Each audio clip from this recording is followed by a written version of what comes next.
అనియ ఈజనియ పారేనది కట్టుబట్ట తప్పనియ పెద్దనియ గండికోట చెరువుకి గండి పడిలో ఉందనియ అన్న వెళ్ళని అనియ కాసేపు మాట్లాడకుండా కదలకుండా సెల్ ఫోన్ చూస్తూ కూర్చో, అదే అయిపోతుంది అని అనియ ప్రకృతి పిలిచినప్పుడు వెళ్ళదనియ లేదంటే ప్రకృతి స్తంభించిపోతుంది. వ్యవస్థ అవసర పడుతుందనియ నీకు తెలికి ఎక్కువ అనియ ప్రెషర్ కూడా ఎక్కువైంది. ఎందుకన్నా వాళ్ళు ఇబ్బంది పడతావు? మహాలక్ష్మి ఇంకా నిద్రలేవలేదురా, ముందు తనే పెట్టాలి, అందుకే నీట్ గా చేసి పెట్టాలి. ఎందుకనయ్యా? పాప వాడి కడుపుతో కాబట్టి ఆడుకొని పో. చిన్నప్పుడు వాడు పోకపోతే బయట నిలబెట్టి కుషు ఉషు అటు నువ్వే కదా వాడి కడుపు మీద రాస్తూ ఉండేవాడిది. ఇప్పుడు పోతాను అంటే ఓ నిమ్మగా పోను అన్య. అసలు నీకు అందరూ చూస్తాను. నేను అప్పు కాదు, ఈ బాబు ఊరికి నా శాపాన్ని తగలకుతా. వారిని నమ్మితే అంతే సంగతి. అరే కన్నా, నేను బైక్ ఇస్తాను, షూ కాంప్లెక్స్కి వెళ్ళు. అంత సులువు కాదనయ్య, చాలా దూరం, నా వల్ల కాదు అని నేను పంపించవా. వాడు నమ్మించి మోసం చేశాడ్రా. వాడు మోసం చేసుకుంటే మంచి వాడి అని నమ్మిస్తాడు. ఉన్నది ఒకటే బాజు, పాపం ఆ అమ్మాయి ఇబ్బంది పడుతుందిరా. నిజమే, కానీ వాడ అవస్థ కూడా చూడాలి కదా. ఆ మాట నువ్వు చెప్తున్నావా? సర్వీస్ రాను కచక్రి. మహాలక్ష్మి కాఫీ తాగుతుందా టీ తాగుతుందా? ఇచ్చితో ఏం చేసినా బాగుంటుందన్నయ్య. అన్నయ్య అడిగింది తనకే నచ్చుతుందని. కాఫీ అనుకుంటా ఏంట్రా, నీకు తెలీదా? అంటే ఎప్పుడు కలిసి కాఫీ తాగిందే లేదు. సరే సరే, రెండు చేసి పెడతాను, ఏది కావాలంటే అది ఇస్తాను, పర్లేదు అన్నయ్య. లేచిన తర్వాత నేను అడుగుతాను, తనకి ఏది కావాలంటే అదొకటి ఇవ్వు. అయ్యో అయ్యో, అరే చక్రి, తన బాత్రూమ్ కదరా, లోపల కన్నే కడుగుతారా? మరి యుద్ధానికి వెళ్తున్నది కనిపిస్తున్నానా? అంటే నీళ్లు రావడం కదా? కాదు, తన ఉన్నాడు. ఇంకో వాసం లేదా? పక్కింట్లో ఉంది. ఈ ఇంట్లో నేను అడిగేది. ఒక్కటే ఉంది, అందుకే అమ్మాయి వెళ్ళేదాకా ఆమని చెప్పా. వేడి తోకతని స్నానం కూడా చేస్తున్నట్టున్నాడు. తొందరగా రారా, మహాలక్ష్మి వెయిట్ చేస్తుంది. అవునా?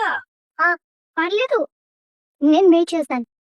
మేము కరెక్ట్ స్నానం చేస్తారు, పోతుంది వెళ్ళమని చెప్పనయ్యా. అయ్యో, ఆగిరాని కదా. పర్లేదుగా, వచ్చేదమ్మా, టీ పంపిస్తారా? వాషింగ్ మిషన్ ఇక్కడ షాప్ లో ఉందండి. ఏంటి అంటే పాడైతే సర్వీసింగ్ ఇచ్చు. ఇప్పుడెలా? ఏమైంది? నేను బట్టలు ఎక్కడ ఉతుక్కోవాలి? దేనికి? మీరు తీసి పెట్టారు. ఊరుకోండి, నా బట్టలు మీరు ఉతకడం ఏంటి? ఎక్కడ ఉతుక్కోవాలో చూపించండి చాలు. కూర్చుని ఇక్కడ. అదండి ఇక్కడ ఇక్కడే. మరి నీళ్ళు?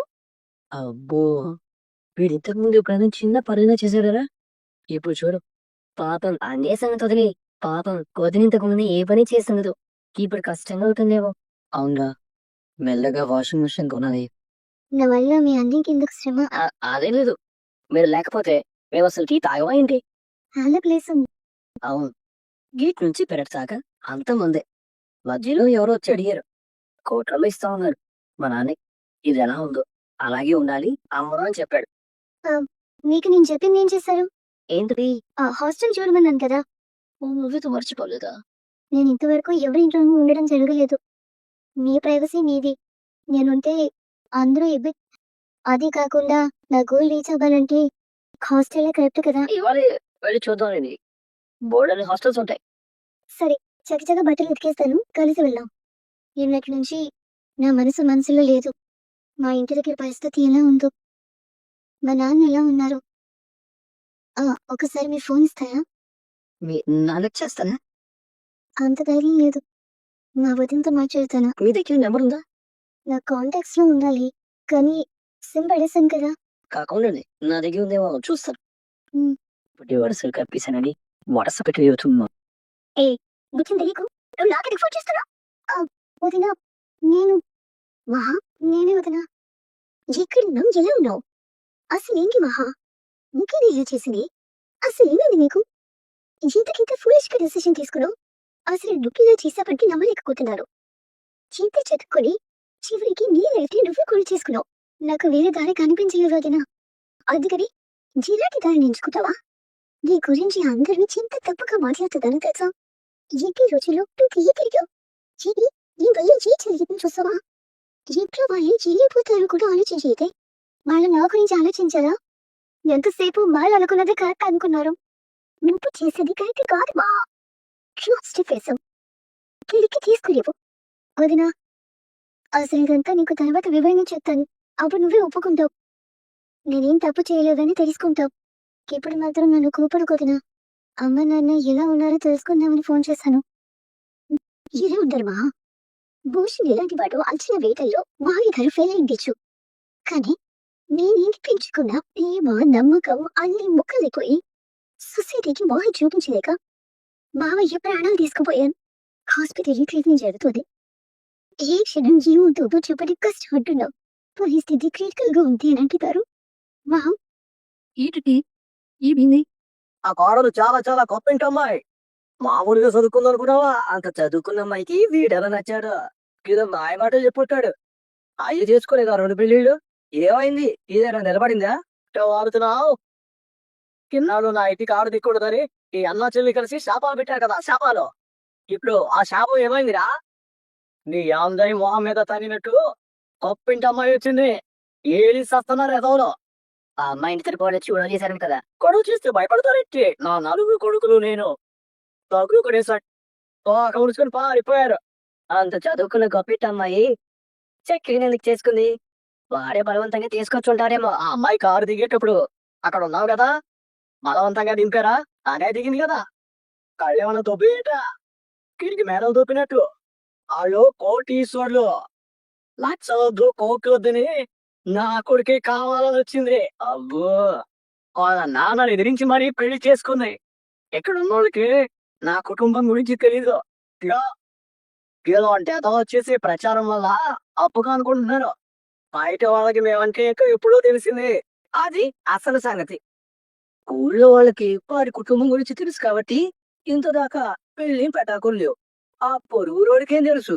అదో కొంప, ఆ కోపలో ఆ దిక్కు. ఆ కొడుకులు తలుచుకుంటే దాన్ని పగలు కొట్టి 10 అంతస్తుల మేడ కడతారు. నువ్వు నీ చెల్లి కలిసి కోర్టులో వేసి పడుతుంటారు కదా. ఆ పిల్ల ఏమైనా మంచిందో ఏమో. వీడేమో చాకలు ఉతుకోవడంతోనే సరిపోతుంది. అయినా 5గురు మగాళ్ళున్న ఇంట్లో పరువుల ఇంటి నుంచి వచ్చిన ఏ అడుగులైనా ఉంటుందా? నిద్ర లేచాక కన్నం పెట్టి వెళ్ళిపోతుంది. అది జరగకపోతే చెవి కోసుకుంటారు. రాయ్ ఏం కూసావా? ఆ కత్తిని అడిగుంచరా.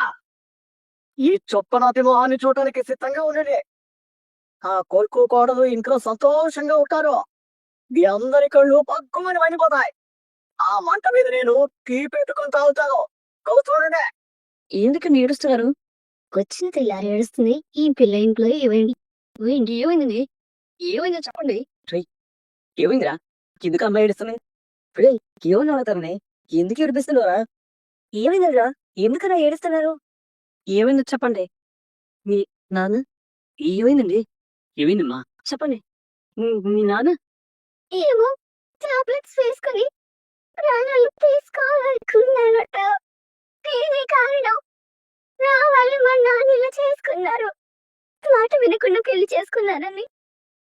పెరుగుతూ మీ నాన్నకి కాదు హైదరాబాద్ తీసుకొచ్చారా? మీ ఊళ్ళో అడ్మిట్ చేశారా? నాకు అన్నీ తెలీదు. నువ్వేం టెన్షన్ పడకమ్మా. నేను మా నాన్న చూడాలండి. మా నాన్నకి ఏదైనా అయితే నేను తట్టుకోలేనండి. ప్లీజ్ మా నాన్న చూడండి. రచికి వెంటనే అమ్మాయిని తీసుకుని బయలుదేరా. సరే వాళ్ళంతా ఎంత కోపంలో ఉన్నారో చూసాం కదా. వీడు వెళ్తే గొడవ అవుతుందేమో. అందుకని ఇటువంటి పరిస్థితుల్లో ఇవన్నీ ఆలోచిస్తూ కూర్చుంటామా? వాళ్ళ నాన్నని చూడకుండా ఇంకా ఇక్కడే ఉండేదల్లా. రచికి నువ్వు తీసుకరా. అలాగే అన్నయ్య. అమ్మా నువ్వేం కంగారు పడకమ్మా. మీ అన్నయ్య వాళ్ళు ఉన్నారు కదా, మీ నాన్నని వాళ్ళు చూసుకుంటారు. కక్కని పడదు తీసుకురా. వాళ్ళు నీ మీద చాలా కోపంతో ఉన్నారు. ఏం జరుగుతుందో ఏంటో. ఏమీ జరగదు. పోలీసులు మరోవైపే ఉన్నారు కదా, వాళ్ళు చూసుకుంటారు. కుదరా నువ్వేమో కుదరా. ఏం కాదు, నేను కూడా వస్తారు. నువ్వా వద్దులేరా. మీ వెళ్ళని అక్కడండి. రచికి అమ్మాయి వెళ్ళేదాకా ఏడుస్తూ ఉంటుందేమో. కాస్త వదచ్చు. పూజ్ నువ్వేం కంగారు పడకమ్మా. ఇది ఆఖరి కాదు. చక్రి నువ్వు జాగ్రత్త. ఏదైనా ఉంటే మాకు ఫోన్ చేయి, మేము వెంటనే వచ్చేస్తాం. నీ సంగతి ఇప్పుడు చెప్తావు. నిన్నొచ్చింది వాళ్ళు వెళ్ళిపోతుంది. ఈ ఇంటికి నిజంగానే శాపం ఉన్నట్టుంది. ఆ నారాయణ రెండో పెళ్లి చేసుకున్నాడు. ఆవిడ ఎక్కువ రోజులు ఉండకుండానే పోయింది. ఆ అమ్మాయి అయితే 2 రోజులకే పోతుంది. ఇంకేమొస్తుంది? ఇదిగో అందరూ వినయ్యా. ఇక నుంచి మనమంతా రమరయ్య దగ్గర జోష చెప్పించుకోవాలి. ఏం దొంగ చూస్తున్నావా? నువ్వు చెప్పిన చూసమే నిజమైంది. నారాయణ కోడలు ఇంటి నుంచి వెళ్ళిపోయింది. ఏంటి? వెళ్ళిపోయిందా? పోతుందా? ఏ బెల్ల పోయినట్టు పోతుందా? ఎంతో మంచి వార్త చెప్పావయ్యా. చెప్పారా మీ అందరి ముందు చెప్పారా? కోటీశ్వరుల పిల్ల ఏరుకొని ఈడు కొడుకునే చేసుకుంటుందని పేరేరు పట్టారు కదా. ఇప్పుడు చూడండి, తెల్లారేసరికి ఈ వదిలిపోతుంది. కోడలు కూడా ఏంటి? నువ్వు నా కాళ్ళు పట్టుకోవడం కాదు, ఆ అమ్మాయిని కొడుకు కాళ్ళు పట్టుకొని మర్యాదగా తీసుకెళ్లి మా ఇంటి దగ్గర దిగబెట్టు అని ఉంటుంది. లేకపోతే ఏడ్చి ముత్తుకొని మరీ వెళ్తుంది. ఆ అమ్మాయి అలాంటి పిల్ల కాదురా. ఫారో లేక కెరీర్ మాట్లాడుతున్నావు. నా కొడుకుని నా కోడలు కావాలని ఇష్టపడచ్చిందిగా. ఎంత కష్టమైనా ఓర్చుకొని ఇక్కడే ఉంటుంది. అబ్బో, నమ్మకపోతే అదిగో ఆడు చూడు కారు వస్తుంది. ఏ, చూసావా? ఇప్పుడేమన్నా చెప్పారా? నేను చెప్పారా? ఆ ఇంట్లో ఏ ఆరాధన ఉండేది? ఆ కొంపలో పెళ్లిళ్ళు పెటాకులు కావాల్సిందే తప్ప కాపురాలు చేసి సంసారాలు వెలగబెడతారేంట్రా? అది బ్రహ్మచారుల మఠం. అందులో వంట చేసేది మగవాళ్ళే, బట్టలు ఉతుక్కునేది మగవాళ్ళే. తిండి ముందు ముక్కు, ఇంకో దీపం పెట్టే ఆర్థికు లేకుండా ఏడకోగా మారిపోయింది. ఆయన ఎందుకయ్యా అంటావు? ఇప్పుడే కలర్ చూసావు కదా, నీ కోటలు వేసుకుంటూ పోయింది కదా, ఇంకేం మాట్లాడతావు?